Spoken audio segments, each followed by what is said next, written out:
పాలకుర్తి నియోజకవర్గ ముఖ్య కార్యకర్తల సమావేశానికి మన వరంగల్ పార్లమెంట్ ఇన్ఛార్జ్ మరి పరివాల ఎమ్మెల్యే గారు ముఖ్య అతిథిగా వచ్చినారు.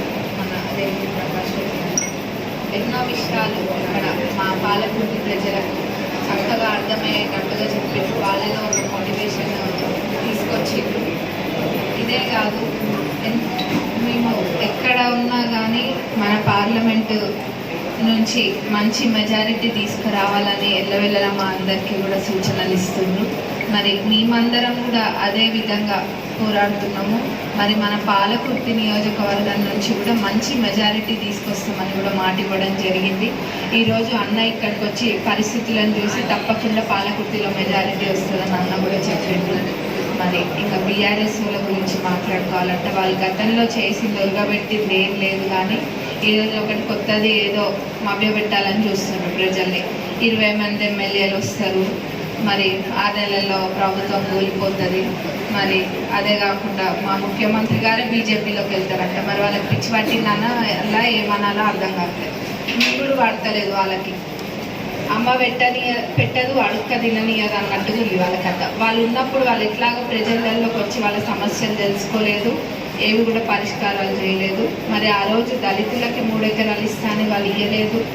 మరి దళిత ముఖ్యమంత్రి చేస్తా అని చెప్పి కూడా వాళ్ళు చేయలేదు. ఇదే కాదు, ఎన్నో మాటలు అన్ని మాటలుగానే మిగిలిపోయినాయి, కానీ ఏది కూడా వాళ్ళు చేయలేదు గత 10 ఏళ్లలో. మరి ఈరోజు మా ప్రభుత్వం వచ్చి 4 నెలలు కూడా ఇప్పుడే అవుతుంది, కానీ అయినా కానీ వాళ్ళకి ఏంటంటే ఫ్రస్ట్రేషన్ అనమాట. వాళ్ళు ఓడిపోయింది కదా, ఇంకా మరి వాళ్ళకి ఏం చేయాలో అర్థం కావట్లేదు అంటుంది. ఖాళీగా ఉన్నారు కదా, మరి ఒకటే ప్రజలలో ఇట్లా మభ్య పెట్టాలని చూస్తుంది. పోతుంది అంటే ఇంకా పోతుందని ప్రజలు అనుకుంటున్నారు. కానీ మీ చిల్లర రాజకీయాలన్నీ కూడా ప్రజలందరూ గమనిస్తున్నారు.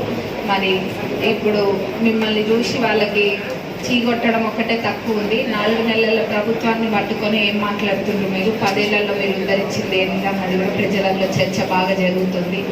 మరి వాళ్ళకి ఎక్కడ కూడా డిపాజిట్లు రావు. ఆల్రెడీ ఖతమైపోయింది. అసెంబ్లీ ఎన్నికల్లోనే బీఆర్ఎస్ పార్టీ అనేది ఖతమైంది. మరి ఇంకా ఇప్పుడు ఈ పార్లమెంట్ ఎన్నికలు కూడా అయిపోయినాయి అంటే ఇంకా బీఆర్ఎస్ ఎక్కడుందని అందరు ఎత్తుక్కోవాల్సి వస్తుంది. ఆ పరిస్థితిలో బీఆర్ఎస్ ఉంది. వాళ్ళ నుంచి వచ్చే ఎమ్మెల్యేలను ముందు ఆపుకోవడానికి వాళ్ళు చూసుకోమనండి. అంతేగాని మా దగ్గర ఉన్న ఎమ్మెల్యేలు పోతారనడం మాత్రం చాలా హాస్యాస్పదంగా ఉంది. అట్లనే బీజేపీ వాళ్ళు కూడా గత 10 ఏళ్లలో మనకి ఏం చేయలేదు ఇక్కడ. మరి ఇందాక అన్న ఎంతో చక్కగా చెప్పిండ్రు వాళ్ళు ఏమేమి చేయలేదు అన్నది, కాబట్టి నేను మళ్ళీ చెప్పదలుచుకోలేదు. మరి వాళ్ళు ఏమి చేయకపోగా మళ్ళీ ఇప్పుడు 10 ఏళ్ళు అధికారంలో ఉండి కూడా మళ్ళీ ఇప్పుడు పదవులు ఆశిస్తున్నారు. కానీ సోనియమ్మ గారి కుటుంబం ఎన్నడూ కూడా పదవులు ఆశించలేదు. కానీ ఈరోజు రాహుల్ గాంధీ గారిని ప్రధానమంత్రికి చేయాల్సిన అవసరం మనందరి మీద కూడా ఉంది. కాబట్టి ఇది ఎన్నికలు గుర్తగా ఏదో మన రాష్ట్రంలోనో లేకపోతే ఇక్కడి నుంచి ఉన్న కడియం కావ్యక్క గురించి అన్న విధంగా ఎవరు ఆలోచించదు. రాహుల్ గాంధీ గారి కోసము మనం అందరము పోరాడుతున్నాము. కాబట్టి ప్రతి ఒక్కరు కూడా ముందుకు రావాలి. మరి కావ్యక్క తను కడియం ఫౌండేషన్ ద్వారా ఎన్నో సేవా కార్యక్రమాలు తను చేసింది. మరి రాబోయే రోజులలో కూడా ఒక చదువుకున్న వ్యక్తిగా, ఒక డాక్టర్గా పార్లమెంటులో మన వరంగల్ పార్లమెంటుకి కావాల్సినవన్నీ కూడా తను అడిగి తప్పకుండా తీసుకొస్తుందన్న నమ్మకం నాకుంది. మరి అందులో మెజారిటీ కూడా పాలకుర్తి నుంచి తీసుకెళ్తే మనం ఎక్కువ వాళ్ళని అడగచ్చు అని కూడా నేను అనుకుంటున్నా. ఆల్రెడీ అడిగినా మరి మా దగ్గర నుంచి మెజారిటీ వస్తుంది అక్క, మరి మాకు ఫండ్స్ కూడా కొంచెం చూసి ఇవ్వాలని. మరి ప్రజలందరూ కూడా ఎటువంటి మనస్తాపాలు లేకుండా కొత్తగా పార్టీలలో జాయిన్ అయిన వాళ్ళని కూడా కలుపుకొని ముందుకెళ్ళాలి. ఎందుకంటే వాళ్ళు జాయిన్ అయినంత మాత్రాన మీ ప్రాధాన్యత తగ్గిపోతుందని కాదు, మీ ప్రాధాన్యత మీకు తప్పకుండా ఉంటుంది. మొదటి స్థానం ఫస్ట్కి వెళ్ళి పార్టీని పట్టుకొని ఉన్న వాళ్ళకే తప్పకుండా ఎప్పుడైనా కానీ ఉంటుంది.